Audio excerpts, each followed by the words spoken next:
Por supuesto tenemos que hablar de las campañas políticas que se reanudaron y también se rearmaron al compás de los acontecimientos y circunstancias actuales que no se pueden soslayar y que obviamente son fundamentales para poner el foco de atención y ver cómo se va a elaborar una agenda, que hablábamos también de un acta que se podría firmar de compromiso de aquellos candidatos que en el marco de los debates también enuncien sus propuestas. Sería interesante, pero bueno, tendríamos que ver cuál sería el alcance.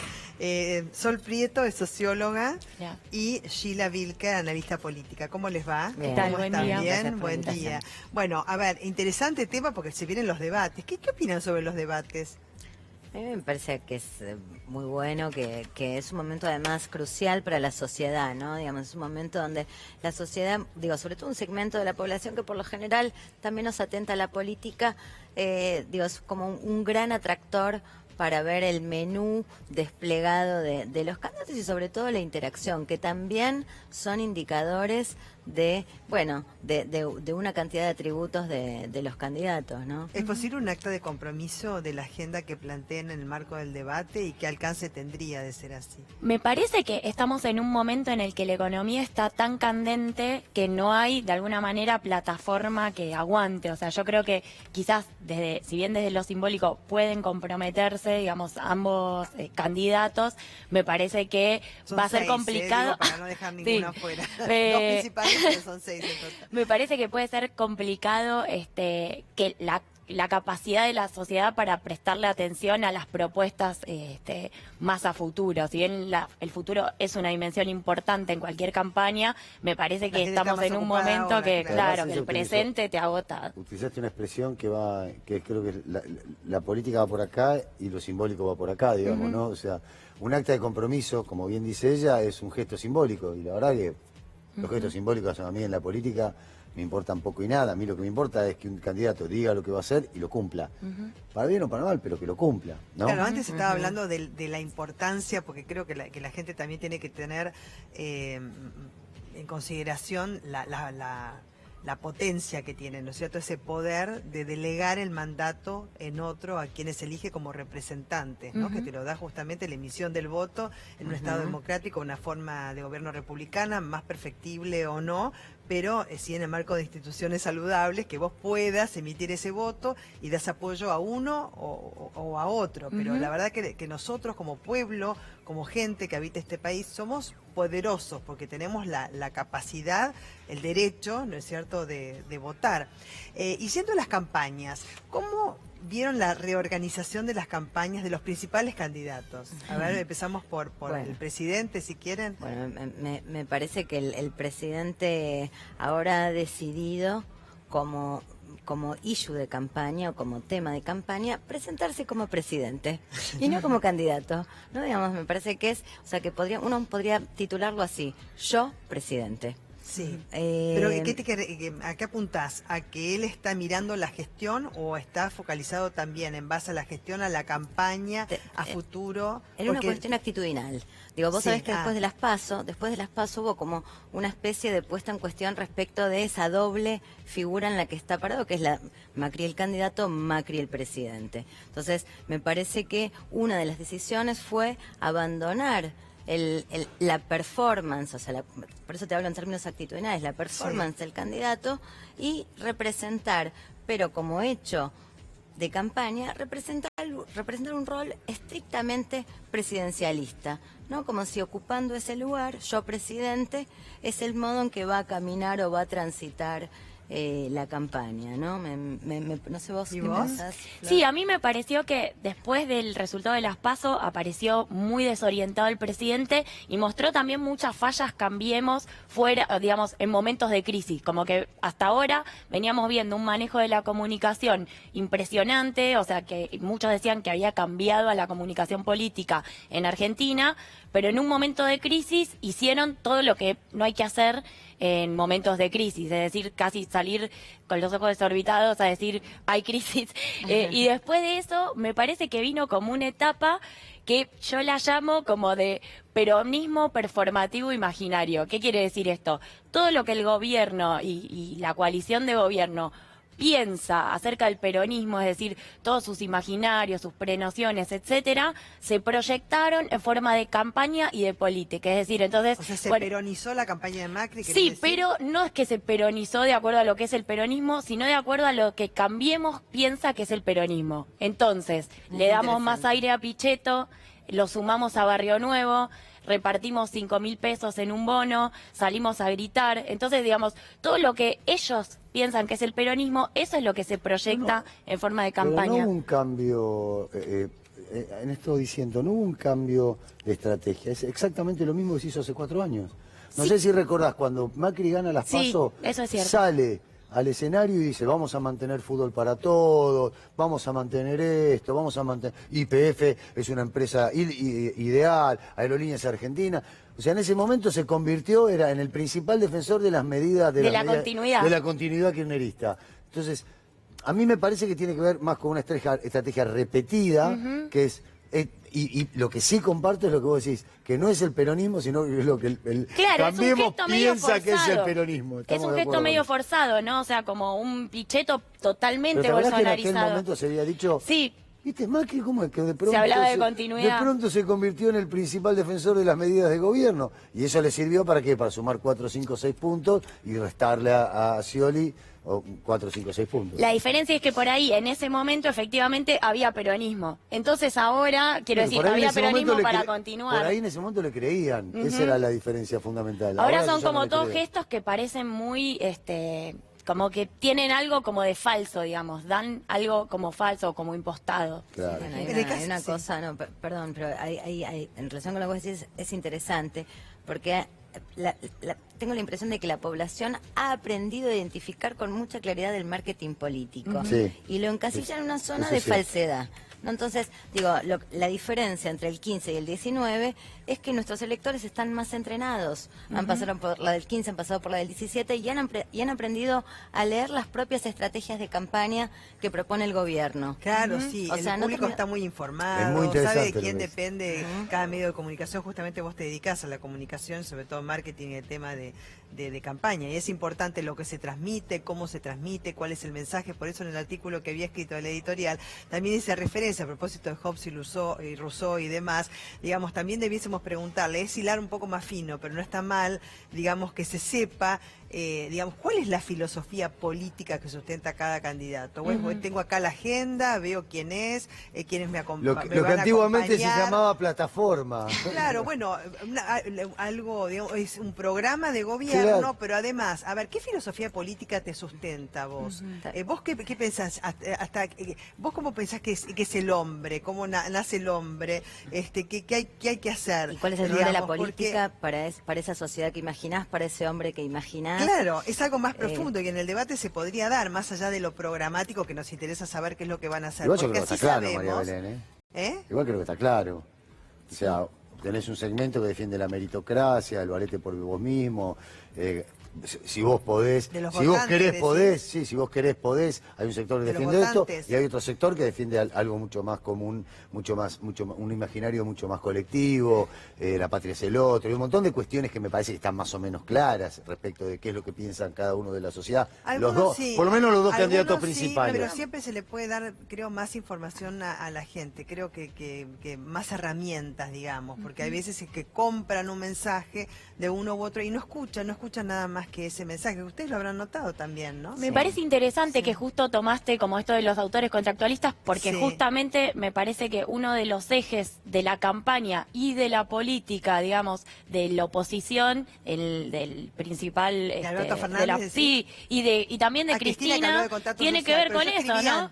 Por eso, pero el contrato de ciudadanía responsable justamente me parece que tiene que ver con reafirmar una idea que ya se puede ver en la campaña, que es la idea de que para gobernar va a hacer falta una coalición aún más amplia que esta coalición electoral, que ya se mostró como justamente como que su fuerza es la amplitud. Claro, digamos. nuevo, como, a ver, enmarcarnos, ¿no es cierto? A ver, pongámonos de acuerdo qué es lo que queremos, ¿no?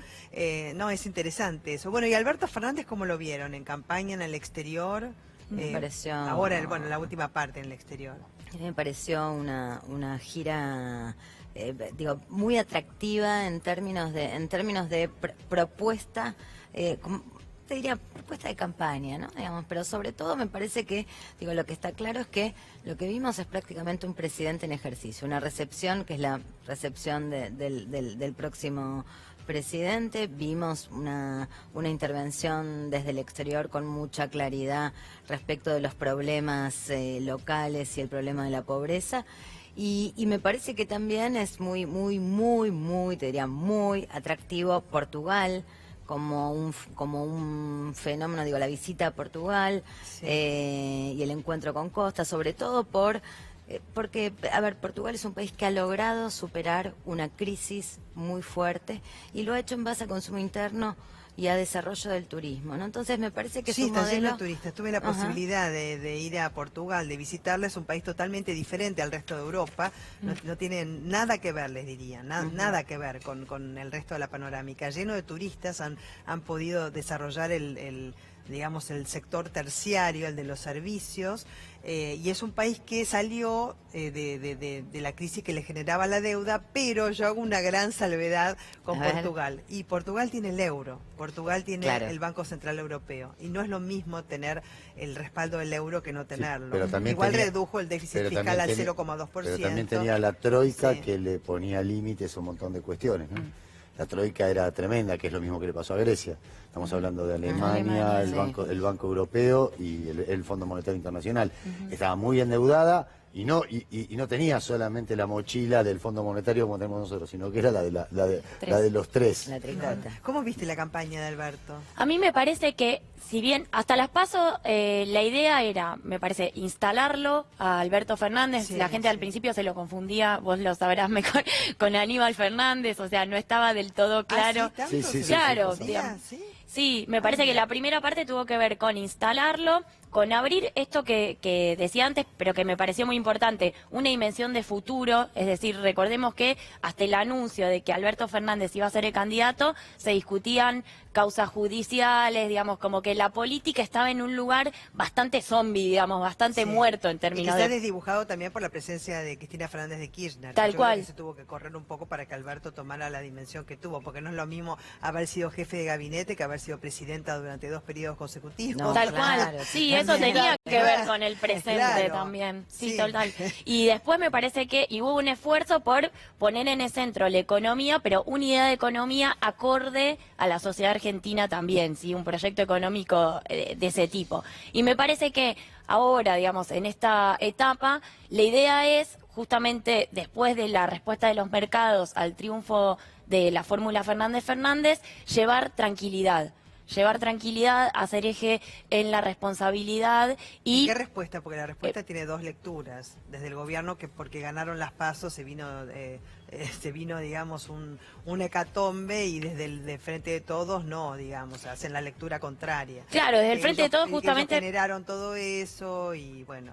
Pero que se pueden hacer cargo de la crisis, digamos, eso me parece que es lo más importante, y por eso hay tanto hincapié en esto de los pactos de ciudadanía responsable, donde todos tenemos algún nivel de responsabilidad, desde el último operario de una fábrica hasta el empresario. El contrato social, por eso te señalé, el contrato social. Yo escribo y me tendría que pagar un poco, porque... Bueno, para ¿qué hacemos, Mariano? ¿Me podés No, yo no hago nada, si la que escribí sos vos, que te paguen a vos, yo no tengo nada que ver con ese asunto. Bueno, pero viste que, mangueo mediante, viste que a veces hay ideas que son ideas de época, son necesidades de época. Mira. Entonces, digo, esto que de repente se armó este eco sobre una misma idea, tiene que ver con eso, ¿no? Digamos, son como ideas, demandas. A ver, lo único que está claro es que la Argentina, después de transitar los 12 años de kirchnerismo, no voy a dejarlos afuera, y los 4 años de macrismo, necesita reconfigurar su economía, reconfigurar su política, su forma de hacer política. Lo único que está claro es eso, digamos. Y un nuevo acuerdo social, que hay que hacer un nuevo acuerdo. Que no fue falible, o sea... Fue falible en los 16 años. En los 16 años hubo problemas. Por eso todos saben desde qué lugar hablo, pero digo, independientemente de eso, los 16 años nos dimos cuenta de que hay algo que falló. Yo no estoy en contra de la grieta. O sea, yo creo que siempre va a haber una A él diferencia. le gusta y la fomenta. Me gusta, sino que la fomento, porque yo creo que hay personas que piensan diferente a mí. Yo lo que tengo que hacer es aceptarlas y no rechazarlas. Pero el problema no es pensamiento distinto, sino convivencia. Exactamente, ¿no? Digamos, exactamente. Entonces, vos tenés un tema de Y ahí tenés que convivencia. trabajar en el acuerdo, Sí. a pesar de las diferencias. A mí por a eso pesar la de las grieta no diferencias. me gusta, que la han fomentado los dos, digamos, en base a conveniencias políticas. Es eso, la falta de respeto hacia el otro, de no escucharlo y, digamos, no se puede firmar ningún contrato social con nadie si vos no podés escuchar al otro para poder llegar No te podés sentar en la acuerdos misma mesa, comunes. ¿no? Y pasa, y O nosotros sea, la otra vez estábamos hablando con un psicólogo, porque me importa también la mirada desde la psicología, desde la sociología, por supuesto, además de la política y la economía, que justo el psicólogo decía, yo tengo un asado ahora con mi familia, no podemos hablar de política porque nos peleamos, entonces y eso nos empobrece muchísimo. A cualquier sociedad le empobrece Claro. no poder Política, digamos, religión y fútbol. intercambiar. En los tres temas, política, religión y No, fútbol. no se puede, porque viste, ese es un tema, y además ahora necesitamos sobre todo hacerlo, ¿no? A ver, tengo esta Sí. impresión, ¿viste? La metáfora de la mesa.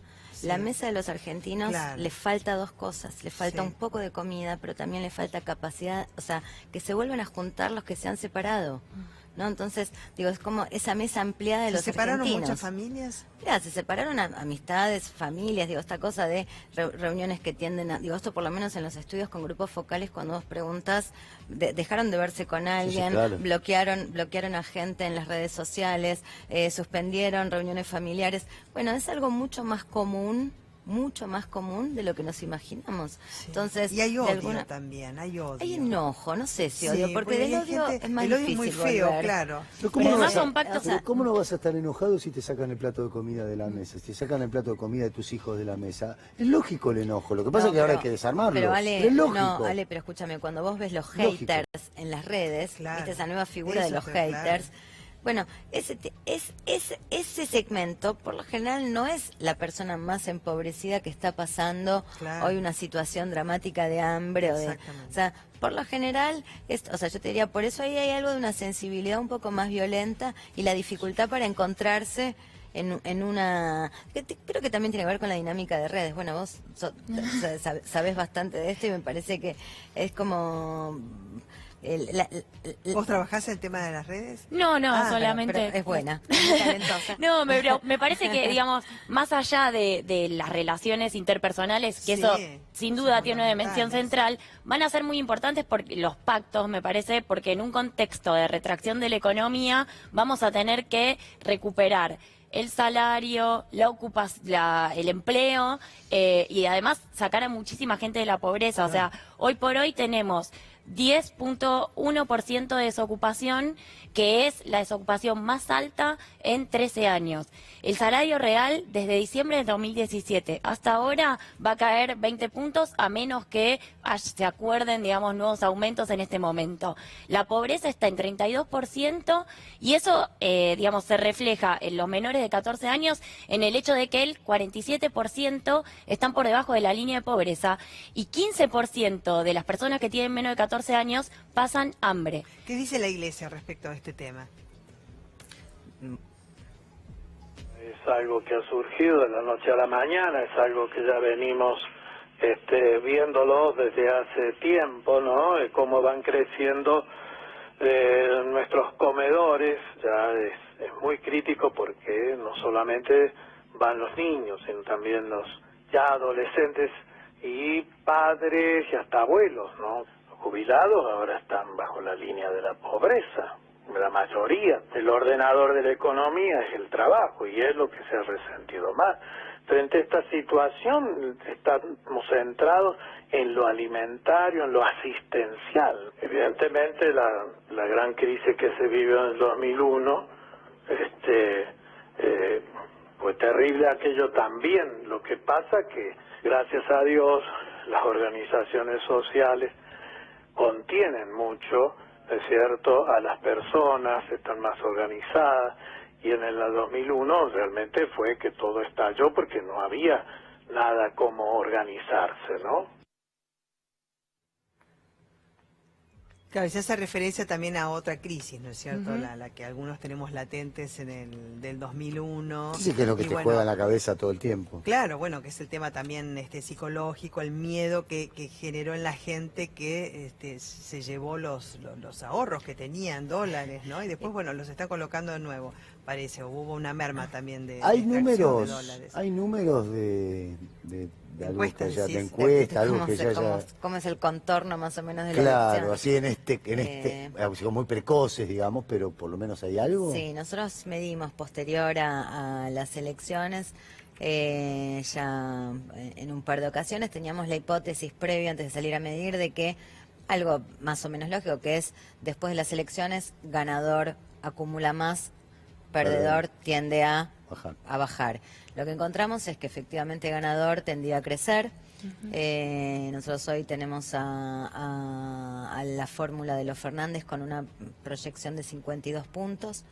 Y lo que sí no pudimos corroborar era la pérdida del perdedor, ¿no? Digamos, o sea, básicamente lo que encontramos es que el oficialismo se mantiene en torno a los mismos contornos, más o menos está consolidado, digamos. Consolidado en torno, hoy con la proyección final, con proyección todavía de indecisos y blancos, todavía falta, por supuesto, están 34, así que más o menos el contorno, te diría, es 52-34. O sea, ¿de dónde saca el caudal de votos? ¿De la gente que no votó antes o de otros partidos políticos a los cuales los votantes asignaron? ¿El oficialismo? Sí, el oficialismo mantiene. No, o sea, me refiero al mantiene su crecimiento de Alberto Fernández. ¿De dónde provienen? Viene una parte importante de La Baña.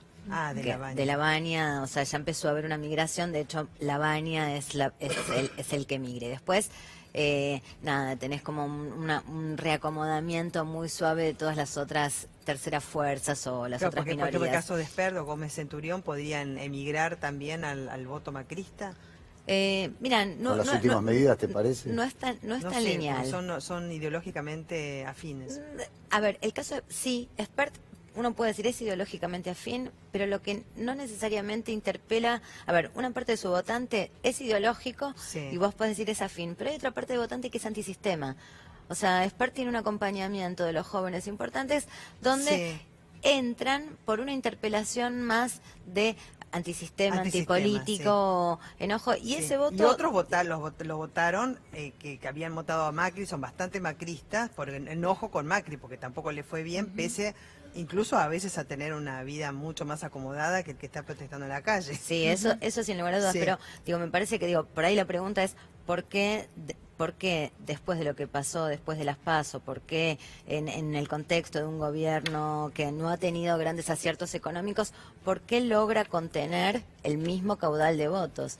Bueno, lo que hay que decir es que hoy por hoy, ese pueblo, ese segmento de votantes, es un pueblo que yo diría preexiste y va a subsistir a Macri. Hoy por hoy está liderado por la figura de Macri, pero difícilmente se corra, digamos, ¿no? O sea, de hecho, después nosotros también medimos el impacto del discurso del lunes, ¿viste? El lunes pospaso, fue un discurso, la verdad, difícil de aprobar, ¿no?